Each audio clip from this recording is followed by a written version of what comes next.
본 방송에서 제공하는 투자 정보는 투자 판단에 대한 조언입니다. 방송에서 제공하는 주식의 가치, 가격 상승 및 하락에 대해서는 방송사에서 보장하지 않습니다.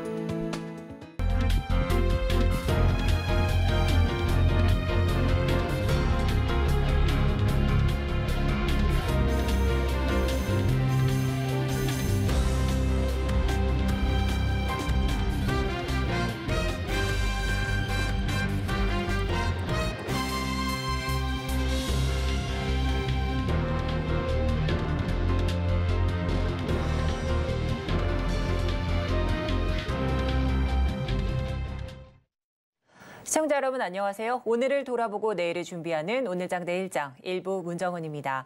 이 간밤 뉴욕 증시 3월 소비자 물가지수 CPI와 기업들의 실적 발표에 주목하며 혼조 마감했습니다. 전 세계적인 긴축 정책에도 불구하고 고용 상황은 놀랄 정도로 강력했다는 시장의 분석이 나온 지난 3월 고용 보고서에 이어서 이번 주 발표 예정인 CPI가 5월 연준의 이 금리 결정에 전적으로 달려있기 때문에 상당히 중요한 시점이 됐습니다. 또한 주 후반 예정된 미국 대형은행들의 실적 발표를 통해서 미국 경제의 침체 가능성도 엿볼 수 있겠는데요. 한편 지난주 메모리 반도체 감산 계획을 공식한 삼성전자의 영향으로 이 마이크론 등 반도체 관련주는 일제히 상승을 했습니다. 또한 오늘 오전 한국은행이 금통위에서 기준금리 동결을 결정했고 이 국내 증시도 계속되는 기업들의 실적 발표에 주목하면서 증시가 움직이고 있는 상황입니다. 오늘도 보다 명확한 정보와 알찬 투자 전략 원하신다면 저희 방송과 끝까지 함께해 주셨으면 좋겠습니다. 본 방송에서 제공하는 정보는 투자 판단에 대한 조언일 뿐 해당 주식의 가치와 수익률은 보장하지 않습니다. 아울러 서울경제TV, 서울경제신문 당사의 브랜드입니다. 최근 당사를 사칭하는 피해가 늘고 있으니 각별히 유의하시기 바랍니다. 또한 저희 방송 생방송 유튜브로도 만나보실 수 있습니다. 유튜브에서 서울경제TV 검색하셔서 들어오시면 실시간 댓글 참여 가능합니다. 방송을 보시다가 궁금한 사항 있으시거나 의견 있으시다면 언제든지 남겨주시기 바랍니다. 저희 전문가님과 함께 도움 드리도록 하겠습니다. 그럼 본격적으로 오늘장 내일장 1부 이 시각 보도본부로 출발해 보도록 하겠습니다. 앞서 살펴본 주요 헤드라인 몇 가지를 보도국 기자와 심층적으로 살펴볼 텐데요. 오늘은 서청석 기자 나와 있습니다. 안녕하세요. 네, 안녕하세요. 네, 그럼 첫 번째 소식부터 살펴보겠습니다. 자, 첫 소식은 금리 이야기부터 해보죠. 오늘 금융통화위원회가 기준금리 동결 결정을 내렸는데 관련 소식 전해주시죠. 네, 오늘 한국은행 금융통화위원회가 3.50%의 기준금리를 조정 없이 동결 결정했습니다. 한국은행은 제1관리 대상인 소비자 물가 상승률이 1년 만에 가장 낮은 4% 초반대까지 떨어진 만큼 무리하게 금리를 더 올려 가뜩이나 수출 부진과 실리콘밸리 은행 사태 등으로 얼어붙은 경기와 금융에 부담을 줄 필요가 없다고 판단한 것으로 해석됩니다. 네. 지난 2월에 이어서 이달까지 두 차례 연속 기준금리 동결인데요. 그렇다면 이 한은이 이제 물가보다 경기 부양 좀 더 신경을 쓰고 있다고 봐도 될까요? 네, 그렇습니다. 네, 한국은행의 이번 결정은 2월에 이어 두 차례 연속 동결 결정인데요. 우선 최근 안정된 물가 상황이 가장 큰 영향을 미친 것으로 분석됩니다. 통계청에 따르면 3월 물가지수는 작년 같은 달보다 4.2% 올랐는데요. 상승률은 2월보다 0.6%포인트 떨어졌고 작년 3월 이후 1년 만에 가장 낮은 수치입니다. 아무래도 갈수록 나빠지는 경기 지표도 금통위의 비둘기파에 힘을 실었을 것으로 추정됩니다. 네, 계속해서 금리 이야기 이어가 보도록 하겠습니다. 지난해부터 이어진 급격한 금리 인상으로 국내 주요 기업들이 늘어난 이자 비용의 부담이 증가하고 있는 것으로 나타났는데요. 자세한 내용 좀 살펴주신다면요. 네, 지난해부터 급격하게 인상된 금리 인상으로 인해서 국내 주요 기업의 이자 비용이 50% 이상 증가한 것으로 나타났습니다. 기업 분석연구소 리더스 인덱스가 매출 상위 500대 기업 중 사업 보고서를 제출한 377개 기업을 이자 비용을 분석했는데요. 이들 기업의 지난해 이자 비용은 39조 9,166억 원으로 이는 전년보다 무려 50.2%나 늘어난 수치입니다. 반면 이들 기업의 지난해 영업이익은 170조 3,208억 원으로 전년 대비 17.9% 감소했습니다. 네, 그렇다면 기업들의 이 영업이익은 감소하고 이자 비용은 늘어난 건데요. 어떻게 변했나요? 보상 비율. 네. 그 기업들의 이자 보상 배율에도 당연히 변화가 있었는데요. 국내 주요 기업의 이자 보상 배율은 7.8에서 4.3으로 감소했습니다. 이자 보상 배율은 기업이 이자 지급에 필요한 수익을 창출하고 있는지 보여주고 있는 지표인데요. 이자 보상 비율이 1 미만이면 영업이익으로 이자 비용을 충당할 수 없다는 뜻입니다. 조사 대상 중 이자 보상 비율이 1에 못 미치는 기업은 총 26곳이었고 업종별로는 증권업종에서 지난해 가장 많은 이자 비용을 지출했습니다. 특히 이자 비용이 가장 많이 들어간 기업은 현대자동차였는데요. 현대차의 지난해 이자 비용은 2조 6,950억 원으로 전년보다 41.4% 증가했습니다. 네, 지금까지 금리 이야기 살펴봤고요. 다음 소식 이어갑니다. 금융당국이 상호 금융권의 자금 쏠림을 좀 막기 위해서 관리 강화에 나선다는 소식인데요. 살펴주신다면요. 네, 금융당국이 농협, 신협, 수협 등 상호 금융권의 자금 쏠림 현상을 막기 위해 거액의 여신 한도에 대한 관리를 강화한다고 밝혔습니다. 최근 부동산 프로젝트 파이낸싱 부실이 금융시장의 불안 요소로 떠오르면서 다른 업권에 비해 느슨한 규제를 받았던 상호 금융권의 건전성을 확보한다는 차원입니다. 금융감독원은 상호 금융권의 거액 여신 한도 관리 방안에 대한 행정지도를 오는 5월 1년 연장하기로 하고 업계의 의견을 수렴하고 있습니다. 네, 그렇다면 상호 금융권의 거액 여신은 앞으로 어떻게 관리되는 건가요? 네, 자산 총액 1,000억 원 이상인 상호 금융권에 시행하는 거액 여신 한도 관리 방안으로 동일인에 대한 자기 자본 10%, 총 자산의 0.5% 초과 대출은 거액 여신으로 간주하는데요. 금감원은 2021년 7월부터 상호 금융권의 거액 여신 합계액이 자기 자본의 5배 또는 총 자산의 25%를 초과하는 경우 추가로 거액 여신을 취급할 수 없도록 규제하고 있습니다. 이번 행정지도 연장으로 금감원은 이미 나간 한도 초과 거액 여신에 대해서는 2024년 말까지 순차적으로 모두 정리할 방침입니다. 이에 따라 상호 금융권은 거액 여신을 2021년 말까지 한도 초과분의 10%, 지난해 말까지 30%를 줄여야 했고요. 올해 말까지는 60%, 내년 말까지는 100%까지 줄여야 합니다. 네, 여기까지 살펴보겠습니다. 지금까지 보도국 서청석 기자와 함께했습니다. 오늘 고맙습니다. 네, 그럼 이어서 오늘장 주목할 만한 공시 살펴드리는 스피드 뉴스앤 공시입니다. 김혜연 캐스터 준비하고 있습니다. 안녕하십니까. 스피드 뉴스앤 공시 김혜연입니다. 오늘도 우리 시장은 이 에코프로 그룹주들로 인해서 떠들썩한 모습입니다. 에코프로 그룹주들 실적 발표가 있었죠. 이 에코프로 BM은 컨센서스에 부합하는 실적을 기록했는데 에코프로 같은 경우에는 매출액은 컨센서스를 부합했지만 영업이익이 다소 못 미치는 모습 나타났습니다. 이렇게 에코프로 그룹주들이 실적 발표를 하게 되면서 주가도 요동을 치고 있고요. 이목도 주목이 되고 있는데 이 밖에 또 짚어볼 만한 공시와 뉴스는 어떤 내용들이 있는지 확인해 보겠습니다. 네, 우선 첫 번째로 아바텍부터 살펴보도록 하겠습니다. 대규모 증설 투자 소식이 있었죠. 900억 원을 투자해서 MLCC 라인 증설에 나설 것이란 공시를 내놨습니다.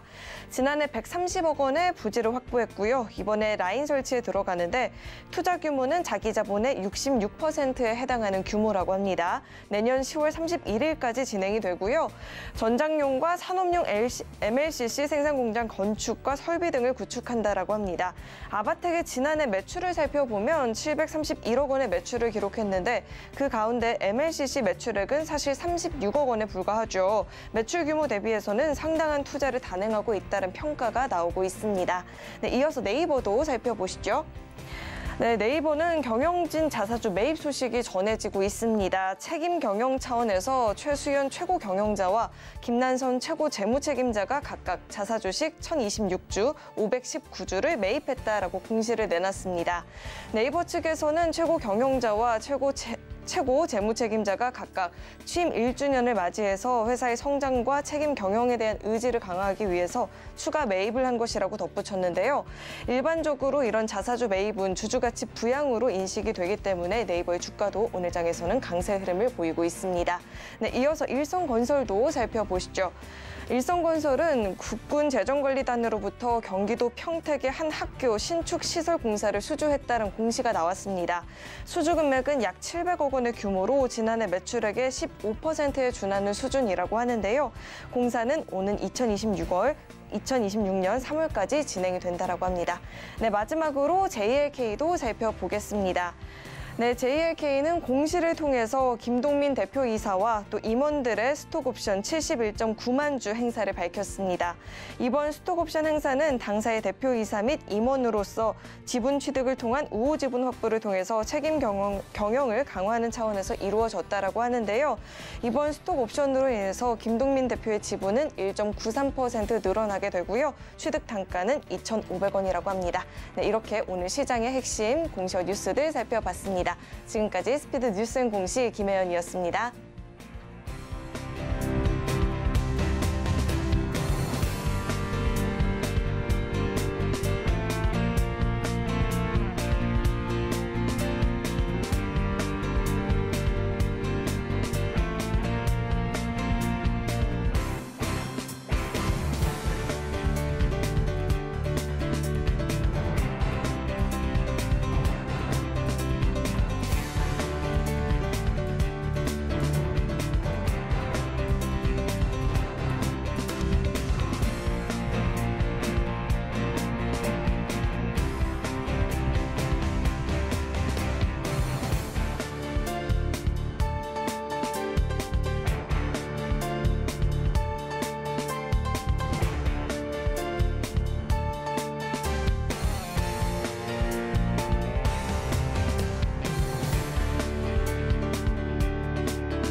네, 시각 시장을 주도하는 핵심 이슈는 무엇인지 전문가님의 의견과 AI 참견까지 더하는 AI 상담소 이어갑니다. 오늘은 교보증권 영업부 사연권 차장님 나와 계십니다. 어서 오세요. 네, 안녕하세요.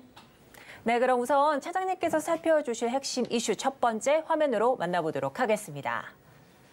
자, 자동차주의 상승 레이스가 계속되고 있습니다. 지금 담을 완성차 또는 부품주들은 과연 어떤 것인지 자세하게 이야기 나눠보도록 하겠습니다. 자, 그에 앞서서 이 챗GPT AI한테 우리가 궁금한 부분을 한번 물어봤습니다. 자, 저의 궁금증은요, 바로 기업들의 실적 발표에 따라서 관련주들의 주가 변동성과 또 그에 대한 대응 방안은 어떻게 꾸려나가야 될지 물어봤습니다. 자, 이렇게 물어봤더니 챗GPT는 이런 대안들을 좀 내놨습니다. 기업들의 실적 발표에 따른 관련주들 주가 변동성 대응 방법은 좀 다양하다 하면서 몇 가지를 제시했는데요. 일단은 실전 발표 이전에 사전 대비해야 된다 이런 이야기도 있고요. 또한 다양한 시나리오를 좀 고려해 가면서 투자에 임해라. 거기에 대한 대비책을 마련해라. 이런 의견을 줬습니다. 또한 투자 다변화를 조금 꾀해야 되겠고요. 긴 기간 투자 전략을 조금 잡아보는 게 어떨까? 또한 전문가의 조언을 활용해라 이런 멘트까지 붙였는데요.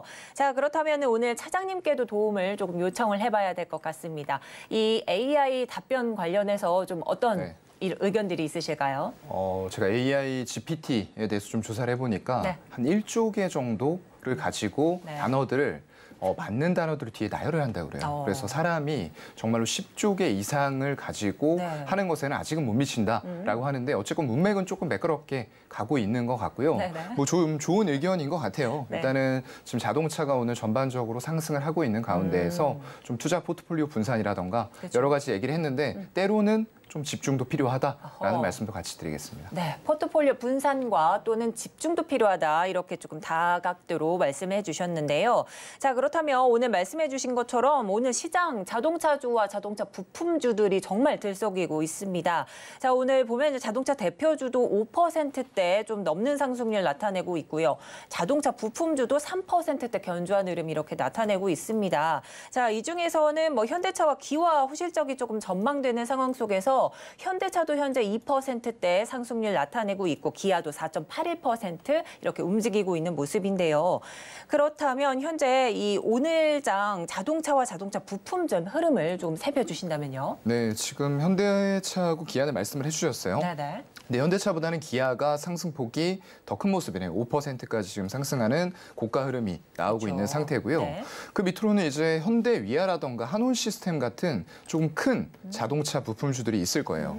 현대위아 같은 경우에는 지금 시세가 그것만은 좀 못한 것 같아요. 아닙니다. 현대위아 잘못 말씀드렸네요. 지금 11% 네, 강한 상승을 만들어가고 있는 그런 상황이고요. 네. 한올 시스템 같은 경우에는 4.4% 상승, 네. 그리고 한라 만도죠. HL 만도 같은 경우에도 네. 3.7%를 상승하고 있는데 네. 오늘은 일단 현대위아 쪽에 좀 매수세가 급격하게 유입이 되면서 그렇죠. 거래량 증가와 더불어서 매물대 돌파까지 아주 강한 시그널이 나오고 있는 것을 보니까 네. 아무래도 외국인 기관의 양매수가 들어오고 있지 않을까라고 네. 좀 추정이 되는 그런 시세를 내주고 있고요. 네.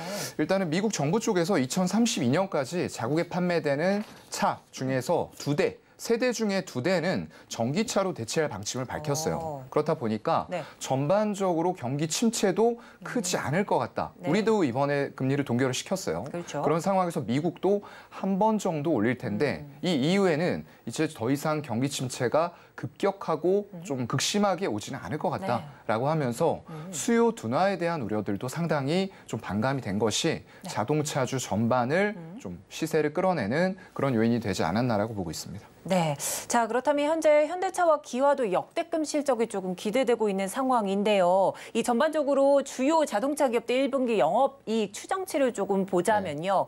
폭스바겐은 7조 원대, 또 토요타는 5조 원대인데 여기 현대차 기아도 만만치 않은 영업이익 추정치가 조금 나오고 있는 상황입니다.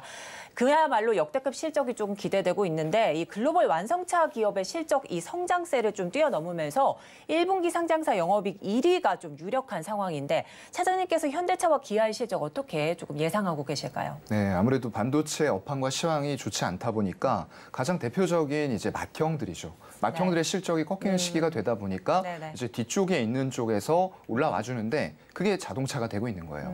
지금 이제 전기차의 패러다임 변환이라는 틀 속에서 같이 실적이 성장한다라고 보시면 될 것 같고요.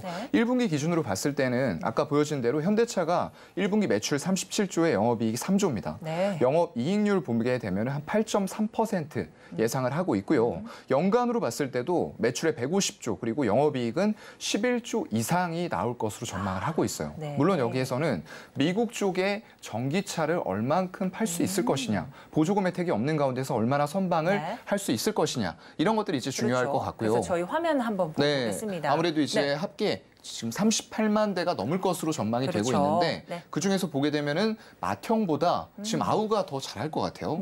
보게 되면 21.8% 전년 대비했을 때 판매를 더 1분기에 할 것으로 보게 되면서 일단 기아차 같은 경우에는 지금 매출은 당연히 좀 작습니다. 24조 4천억 정도 예상을 하고 있고요. 다만 영업이익률이 현대차보다 높아요. 현대차는 8.3%가 나오지만 기아는 10%가 될 것으로 지금 전망을 하고 있습니다. 그만큼 매출 규모는 작지만 장사를 더 내실 있게 잘했다라고 봐도 될 것 같고요. 연간으로 봤을 때에도 거의 10%에 달하는 영업이익률을 달성할 것으로 업계에서는 전망을 하고 있는 만큼 뭐 현대차도 좋긴 하지만 기아에도 같이 관심을 가져보시는 게 좋을 것 같습니다.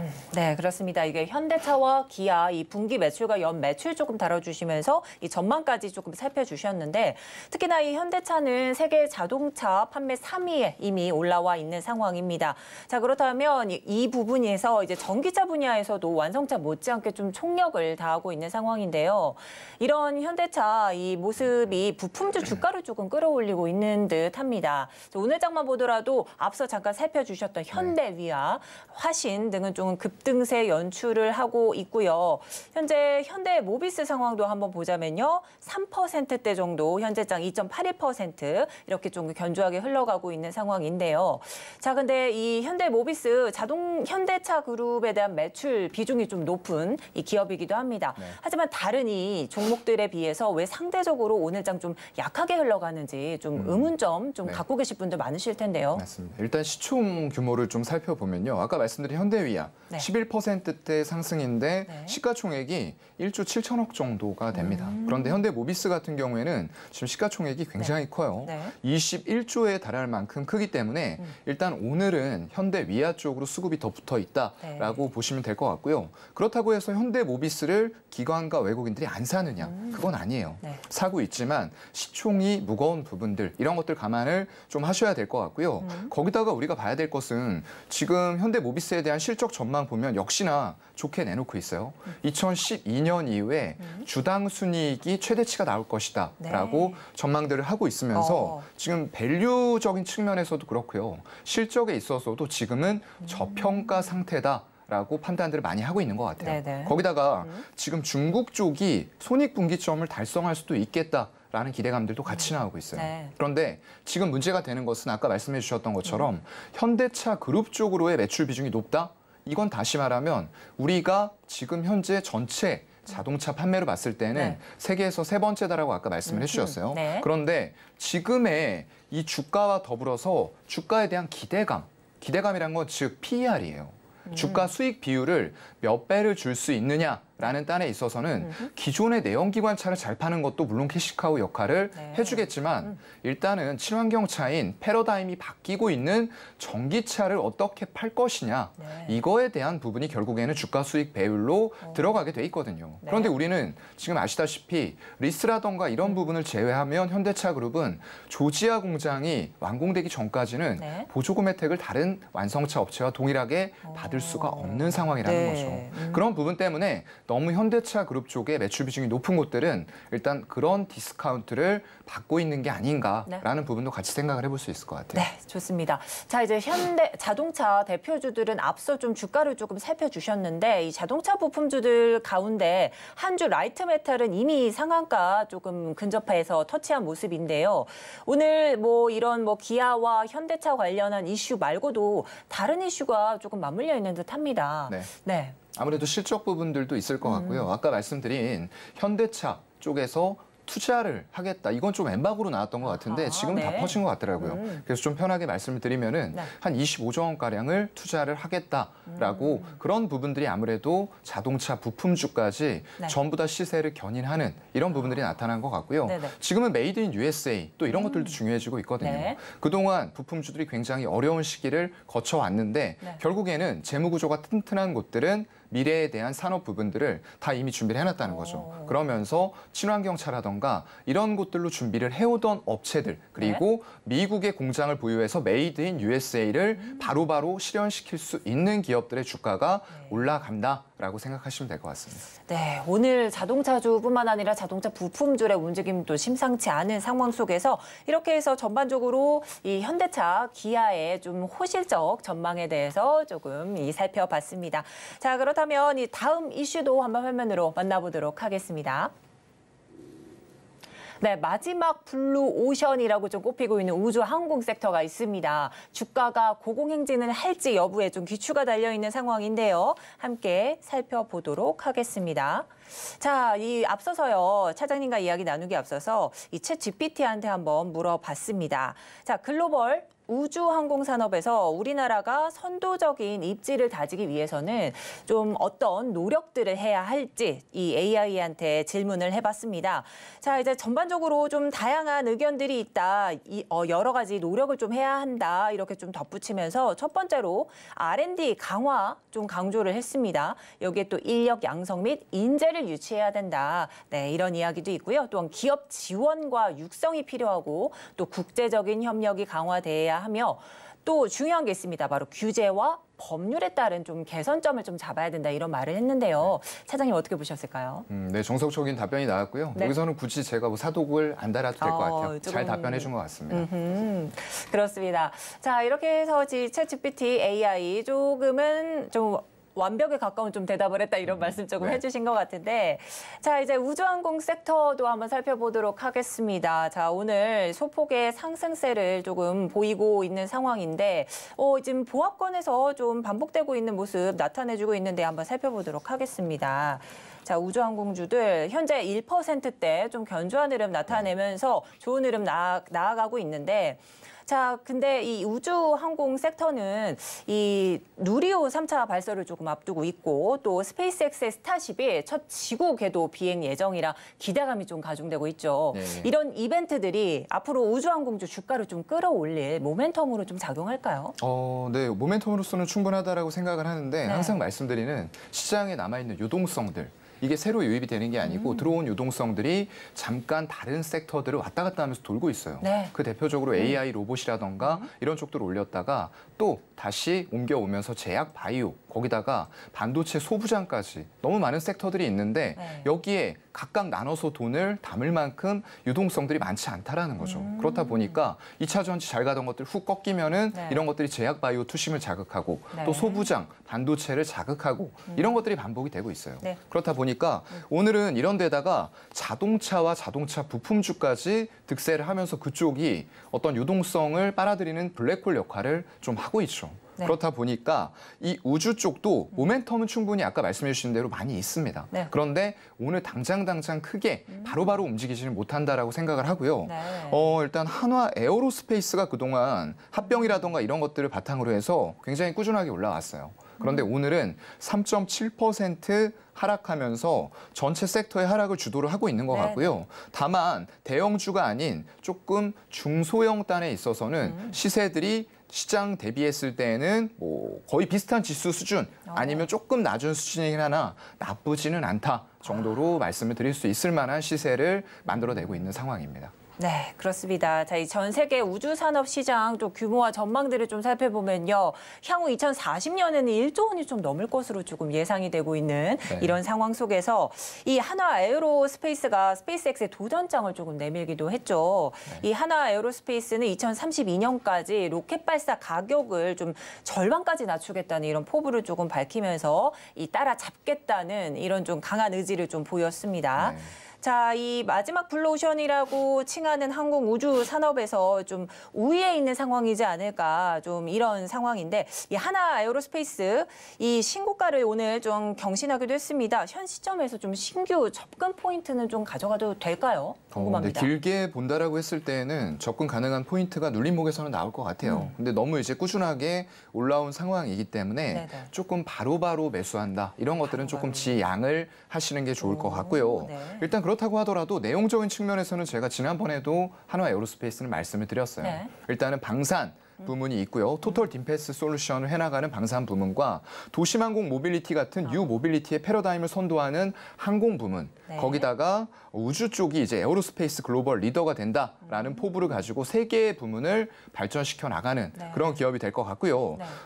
그러면 한화 디펜스까지 흡수 합병하면서 그동안에 받아왔었던 디스카운트, 주가의 할인 요인까지도 제거가 됐다라고 하면서 주가가 많이 올라왔어요. 그렇다고 해도 너무 신규 매수자, 지금 보유자의 영역이라고 보이고요. 신규 매수자분들은 조금은 기다리시면서 일단 이격이 21선에서 35일선 정도 10만 원 초반대에서 한 9만 5천 원 정도 사이가 될 것 같아요.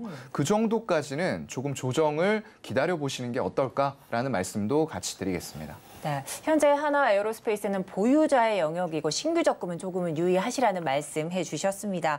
자, 그렇다면 현 시점에서 양쪽 섹터 중에서 조금 더 유망한 섹터와 그에 따른 좀 탑픽 종목이 궁금한데요. 네, 아무래도 이제 현대차 쪽도 그렇고 미국에서도 일단은 친환경차에 대해서 더욱더 가속화하는 모습들이 나오고 있기 때문에 부품주 그리고 미국에 공장이 있는 곳 그러면서도 다른 것들과 대비했을 때 조금 덜 올랐다. 라는 느낌이 드는 종목을 얘기를 드려야 될 것 같아요. 그게 바로 이제 SL이라는 종목이 될 것 같고요. LED 램프 쪽을 주로 하고 있는 그런 회사입니다. 재무 구조가 굉장히 탄탄하고요. 일단은 글로벌 고객사에서 이 친환경차가 되면서 점점 더 부품이라던가 반도체 이런 것들도 더욱더 고급화돼서 들어가기 마련이죠. 그렇다 보니까 이 LED 램프를 채택하는 차량이 점점 더 늘어나고 있다. 라는 부분이 포인트가 될 것 같고요. 거기에서 이제 기존에는 전기차 부문에 있어서 테슬라가 주도를 해나갔어요. 하지만 기존의 내연기관차 공룡이었던 GM, 포드, 폭스바겐, 스텔란티스 이런 쪽들이 전부 다 내연기관차에서 전기차로 패러다임 전환을 합니다. 네. 그럼 그만큼 들어가는 부품이라던가 이런 것들도 더욱더 친환경에 맞춰서 고급화되고 이런 부분들이 있기 때문에 GM향 물량이 본격적으로 회복되어가는 모습들도 긍정적인 포인트가 될 것 같고요. 네. 거기다 동시에 말씀드리는 이게 이제 재무구조가 튼튼한 부품사들의 장점인 것 같아요. 네. 안 좋을 때에도 굉장히 자동차 산업 몇 년간 안 좋았습니다. 네. 그렇다 보니까 적자가 누적이 됐는데 회사에 유보율이 쌓여있는 기업들, 잘 될 때 돈을 벌어서 회사의 내부에 현금이 많다라는 말씀을 드리는 거예요. 그런 기업들은 이런 현금을 바탕으로 해서 이 기업 같은 경우는 BMS라는 배터리 매니지먼트 시스템이에요. 2차 전지와 관련돼서 이런 종합적인 안전 관리를 해주는 시스템을 개발해서 수주까지 이어지고 있는 상황이기 때문에 향후에 단순 자동차 부품뿐 아니라 이런 2차 전지와 관련된 밸류 자체, 기대감이죠. PER을 높여줄 수 있는 산업도 같이 해나가고 있다는 게 마지막 긍정 포인트가 될 것 같습니다. 네, 이 자동차 부품 관련주인 SL을 이렇게 조금 꼽아주셨는데 아직은 좀 시세가 분출되지 않은 종목이니 기대감에 가져도 좋다 이런 말씀해 주셨습니다. 자, 오늘 여기까지 듣도록 하겠고요. 지금까지 교보증권 영업부 사연관 차장님과 함께했습니다. 오늘 도움 말씀 고맙습니다. 네, 고맙습니다.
네, 마켓 리더의 시선으로 글로벌 산업과 트렌드를 분석해보고 실제 수익으로 안겨드리는 고수의 선택입니다. 오늘은 인포스탁 데일리 최양호 원장님과 함께합니다. 어서 오세요. 네, 반갑습니다. 네, 오늘 원장님과 이야기 나눠볼 주제 화면으로 만나보도록 하겠습니다. 자, 한국은행이 기준금리를 2회 연속 동결을 했습니다. 인상 랠리가 조금 막을 내리게 될지 좀 의문인데요. 원장님과 자세한 이야기 나눠보도록 하겠습니다. 자, 이제 한국은행이 오늘 오전 지난 2월에 이어서 2회 연속 금리를 동결을 했습니다. 자, 현재 물가 상승세가 하락 기조를 좀 보일 것으로 판단을 한 건데요. 또한 미 SVB8 이 금융권 충격을 조금 고려해서 현 수준인 3.5%를 좀 유지하겠다 이렇게 결정을 한 것 같은데 이렇게 된다면 한미 기준금리 추이를 조금 따져본다면 좀 격차가 더 벌어질 것이다 조금 예상이 되지 않습니까? 뭐 1.5 그대로 가는데 이제 그게 더 이제 커질 수 있는 부분. 1.5가 최대의 격차였거든요. 네. 그러니까 이제 그게 이제 5월 달에 미국에서 먼저 선제적으로 만약에 금리를 올린다면 이제 1.75까지 갈 수 있는 이제 가능성이 있기 때문에 그러는데요. 네. 일단은 이창용 총재가 이제 뭐 끝나고 기자회견에서 그 얘기는 했어요. 금리 인상 가능성을 언급할 때는 아니다. 네. 그리고 금리 인하도 상당히 낮은 수준의 물가를 우리가 도달을 해야지만 금리 인하에 대해서도 얘기를 하겠다. 네. 어쨌거나 하여튼 뭐 지금 3.5%의 이 금리는 물가 안정에 중점을 두고 긴축 기조를 이어간다. 네. 따라서 추가 인상에 대한 필요성은 추후에 판단하겠다. 뭐 이 알듯 모르듯 한 얘기들을 많이 섞어서 하는데 어쨌든 간 물가 상승률이 둔화되는 건 이제 우리가 봤어요. 네. 지금 보시다시피 지난 7월에 추이를 좀 보면은 6.3%에서 지금 4.2%까지 하는데 7, 8, 9월 달에서 내려오는 그 뭐 하락폭을 네. 보시는 것보다 지금이 더 급격하게 내려가고 그렇죠. 있는 거는 네. 사실입니다. 근데 어쨌든 간에 이제 앞숫자가 좀 바뀌어야 되는 그런 상황이 있고요. 다음 달에 한번 그게 좀 바뀌었으면 좋겠습니다만은 어쨌든 간에 2달 연속으로 동결을 했다는 것 자체가 금리 인상 사이클의 막바지엔 지금 와 있다. 그래서 또 우리가 한 발 더 나간다면 종료로도 해석을 할 수 있지 않겠느냐. 거기에도 저는 뭐 동의를 합니다. 따라서 일단은 뭐 모든 것을 굉장히 보수적으로 한다면 네. 최소 연내 동결에는 무게가 실린 그런 상황으로 보여지고요. 일단은 금리 인상의 파급 효과를 지금 좀 더 보겠다 이러는데 사실상으로 전 세계 이제 물가를 이제 비교하면 어느 나라는 지금 금리 올리는 데가 있고 이제 낮추는 데가 있고 동결하는 데가 있잖아요. 소비자 물가 상승률 대비해서 기준금리가 사실 한국이 제일 높습니다. 그래서 그렇기 때문에 지금 1.5%의 이런 차이가 남에도 불구하고 외국 돈이 안 빠지고 있잖아요. 네. 그러니까 이런 부분들을 조금 더 봐야 된다. 어쨌든 간에 지금 현재는 이제 물가는 잡은 것 같으니 경기 둔화에 대한 어떤 대응에 좀 방점을 찍지 않겠냐 보여집니다. 지금 뭐 물가 상승률 둔화하지만 경기 침체 우려도 있거든요. 맞아요. 1분기 역성장 얘기도 지금 나오고 있어요. 맞습니다. 그리고 뭐 잘 아시겠지만 경제 성장률이 지난해 11월 달, 12월 달은 2.5%인데 지금 1.6% 나왔고요. 세계의 유수의 IB들이 낸 평균치가 1.1이에요. 노무라 증권은 무슨 억하심정인지 우리나라를 마이너스 0.6으로 지금 쳤거든요. 그러니까 그만큼 변동성이 많은 부분들이니까 조금은 더 봐야 되는. 그래서 최소 연내는 동결은 갈 수 있으나 변동성은 봐야 되고 일단 금통위원들 6명 중에 5분이 지금 터미널 레시 최저금리를 지금 3.75로 계속 유지를 하고 있어요. 그래서 그거는 한번 우리가 눈여겨봐야 되는데 자, 요번에 이제 그 금통위원 2분이 마지막 금통위를 했어요. 이제 2분이 바뀌어요. 그래서 다음번에는 이제 박준섭, 장영성 두 금통위원이 가시는데 한 분은 뭐 비둘기파로 지금 우리가 분류가 됐을 거, 한 분은 그러니까 장영성 교수 같은 경우는 중도 매파. 그러니까 이제 주상영 의원이 이제 나가고 박기영 의원이 이제 나가는데 주상영 의원은 굉장히 비둘기파였고 또 박기영 의원은 굉장히 매파였거든요. 그러니까 조금 더 비둘기 쪽으로 내려오면서 사실 연내의 금리나 가능성은 조금 더 올라간 거 아니냐 하는데 일단은 동결이 가장 뭐 지금은 상식적인 그런 판단이 아니겠냐 이렇게 보여집니다.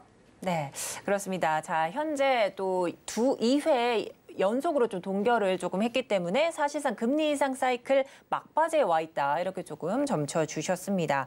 자, 그렇다면요. 이 한은이 이 금리 동결 만장일치를 조금 이룬 상황인데 하지만 최종금리에 대해서는 다음과 같은 좀 보도가 나왔는데요. 이 블룸버그 통신에 따르면 한국은 기준금리 3.5로 정점을 친 뒤 내년쯤 2.5로 좀 내려갈 것이다. 현지 시간 4월 9일자로 이렇게 보도를 했습니다. 자, 그런데 앞서 조금 살펴주신 것처럼 한은도 최종 기준금리 수준에 대해서 이 연 3.75% 가능성을 제기한 금통위원은 5명이었고요. 3.5% 주장한 인원은 1명이었는데 원장님께서 보셨을 때는 어느 쪽이 좀 가깝다고 보시나요? 사실 근데 이제 이게 뭐 물가 잡기 위해서는 굉장히 좋은 숫자였습니다만 이제 경기 침체에 대한 우려들이 많이 나오지 않습니까? 그래서 일단 정부도 공식적으로 지금 경기 둔화를 지금 인정을 했고요. 그다음에 무역 수지 적자 이거 13개월째 지금 마이너스예요. 그다음에 또 이제 뇌관으로 올라온 게 부동산 PF. 이게 지금 115조예요. 여기 한번 터지면 이거는 뭐 잡을 수가 없습니다. 따라서 이러한 부분들의 변동성이 많기 때문에 지금은 올리는 것보다는 일단 최종금리를 3.5에 놓고서 영향을 하는데 여기서 보시면 금리가 3.5로 간 다음에 내년도에 2.5로 내려간다는 건 굉장히 뭐 1년 동안에 1%를 내리는 거거든요. 우리가 2021년 8월 달부터 지금 2년에 걸쳐서 지금 3%를 올린 건데 거꾸로 가는 속도가 굉장히 이제 높아진다는 부분들은 그만큼 경기에 어떤 침체 가능성에 대비를 할 수 있는 그런 부분들을 지금 얘기를 하고 있기 때문에 이 부분들을 우리가 좀 눈여겨봐야 될 부분들이 있습니다. 그러니까 지금 우리가 상저하고 얘기했잖아요.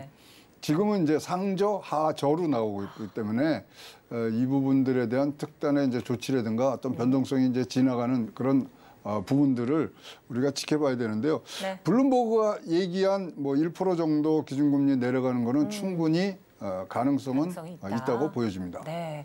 자, 이 앞서 또 최종금리 3.5%에 좀 무게를 실어주신 원장님이셨고요. 자, 그렇다면 지난 2월 금리 동결을 좀 하고 나서 이 한국은행 이창용 총재가 이런 말을 했습니다.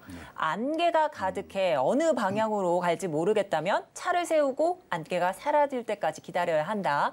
자, 여기에서 안개는 이 경기 침체, 경기 둔화 말하는 듯한데요. 이번 동결 결정도 여전히 시장이 좀 안개 속에 있다 이렇게 생각해서 내린 결정일까요? 그렇죠. 그런 것들이 충분히 가 있고요. 사실 안개 많이 낀 날 차를 몰면 안 됩니다. 사실은. 차 몰고 나가는 거는 아니고 그래서 이제 여러 가지들 굉장히 이제 보수적으로 이제 말씀하신 건데 저는 이렇게 봐요. 눈이 굉장히 많이 오는 날인데 차를 몰고 나갔어요. 근데 앞에 와이퍼가 작동이 안 되는 거예요. 근데 모든 자동차는 뒤 창문에 열선이 있잖아요. 그래서 뒤는 잘 보여요. 앞에는 안 보여요. 그 상황이라고 지금 보이기 때문에 앞으로도 뒤로도 지금 못 가는 그런 부분들로 봤을 때는 일단 모든 게 안개든 폭설이든 두 개가 그쳐야 되는 거거든요. 그친다는 것은 일단 우리는 여기서 물가의 어떤 가격 하락, 안정화가 분명히 이루어져야 되는 부분들인데 뭐 또 뭐 공공임금 올린다 그러지 또 지금 뭐 오펙 플러스는 유가 올린다 그러지 여러 가지가 지금 변동성이 있기 때문에 앞은 안 보이는 거예요. 근데 뒤는 보여요. 그래서 운전하기가 제일 어렵고 이럴 때일수록 진짜로 아까 말씀드린 대로 운전하시면 안 돼요. 그러면 주식시장에서 운전하지 말라는 거는 다른 게 아닙니다. 현금 보유를 굉장히 많이 늘려야 되고요. 현재 미국의 300억 이상의 고 자산가들은 현금 비중을 25%에서 65%로 올렸어요. 그만큼 지금 굉장히 안 나가시는, 그러니까 운전을 안 하시는 부분들로 지금 많이 가 있기 때문에 아직까지 조금 더 조심해서 여러분들이 투자를 해야 되는 부분들이 있습니다. 일단은 우선은 안개가 거쳐야 된다라는 말씀해 주시면서 여기에는 물가가 하락해서 좀 안정화를 찾아야 그 안개가 조금 거쳐지지 않을까 이렇게 말씀을 해 주셨습니다. 자, 그렇다면 이번 한은의 동결로 다음 5월이 되면요. 한미 기준금리 격차가 1.75%포인트로 역대 최대를 좀 기록할 것으로 전망이 되는데 이 시장이 지금 예상하고 있는 5월 FOMC에서는 현재 이렇게 조금 결론이 나지 않을까 이런 의견들이 조금 있는데 이렇게 된다면은 한미 기준금리 격차가 역대 최대치가 나는 거지 않습니까? 이를 두고서 또 시장들 좀 불안감에 떨고 있는데 이렇게 최대 격차를 보일 것으로 조금 점쳐지고 있는 금리 차이에 따라서 우리 국내 시장 금융 환경은 또 어떤 영향을 좀 받을지도 궁금합니다. 아까도 말씀드린 소비자 물가 상승률 대비해서 우리 기준금리는 전 세계에서 우리나라가 가장 높기 때문에 지금 어떤 기준금리, 명목금리만 봐서는 굉장히 차이가 나는 것 같습니다만은 기대 인플레이션에서 명목금리를 뺀 실질금리에 따라서 돈이 빠지고 들어오고 하거든요. 그건 아직도 다 마이너스입니다. 그렇기 때문에 이제 미국이 5월달에 이제 올리더라도 크게 우리 달러가 우리 시장에서 나가는 유출은 굉장히 제한적일 거고요.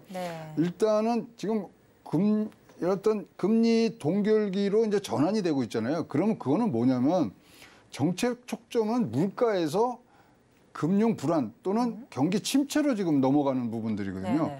따라서 얼만큼 실적이 나와주느냐. 근데 우리나라는요 무조건 수출이 잘 돼야 돼요.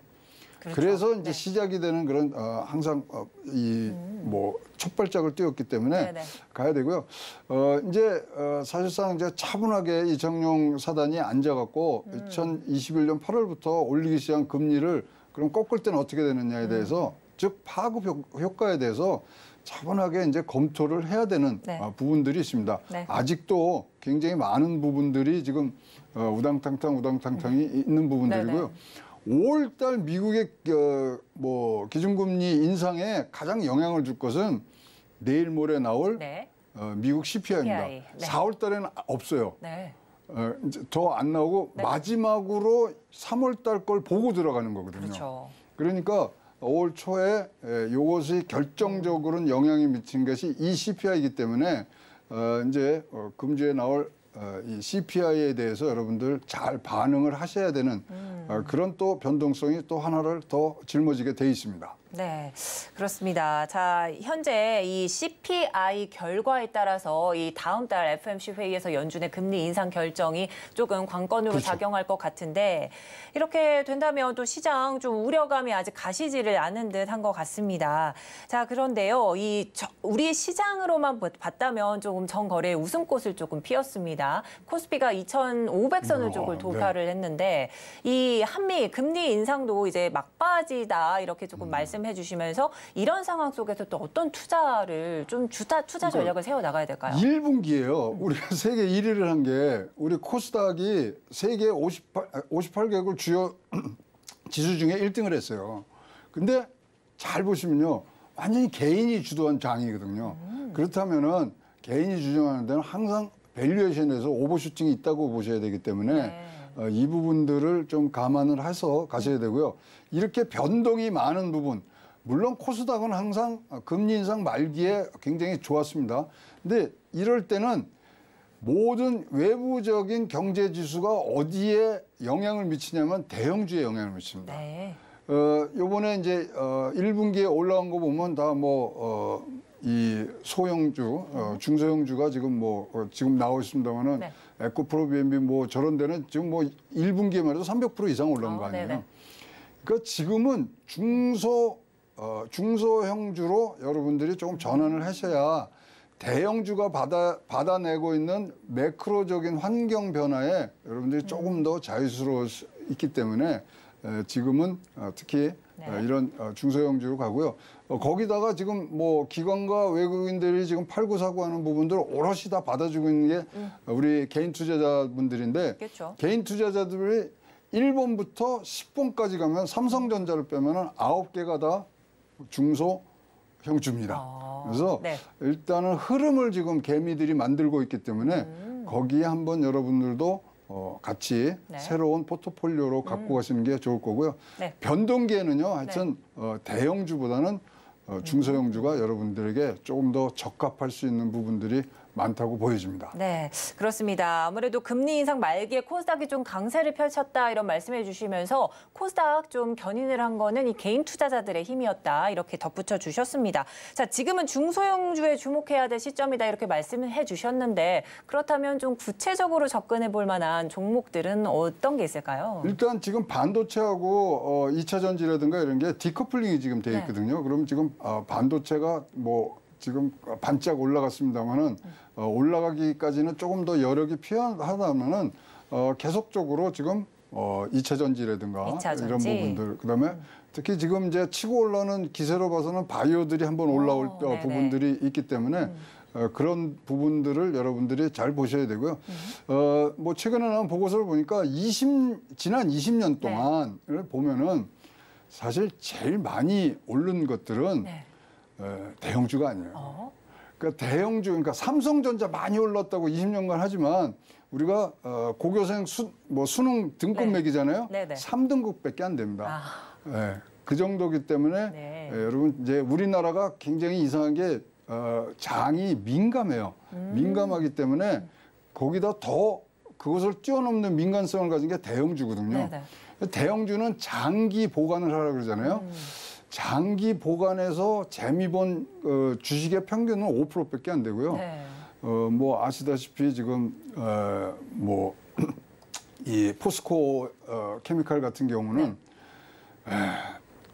100배가 된 거예요. 그러면 100만 원은 1억이 됐다는 거거든요. 등등의 여러 가지를 봤을 때는 조금 더 몸을 가볍게 작고 빠른 물고기를 찾으셔서 지금은 투자하시는 부분들이 굉장히 좋고요.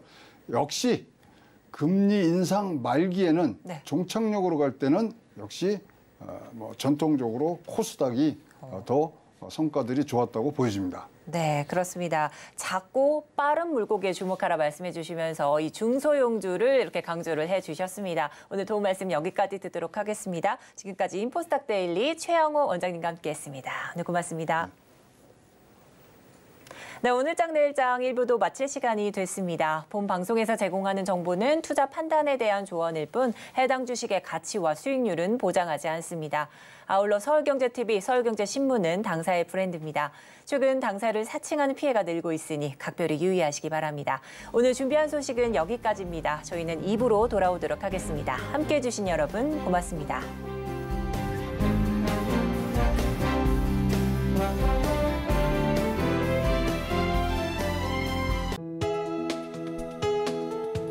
본 방송에서 제공하는 투자 정보는 투자 판단에 대한 조언입니다. 방송에서 제공하는 주식의 가치, 가격 상승 및 하락에 대해서는 방송사에서 보장하지 않습니다.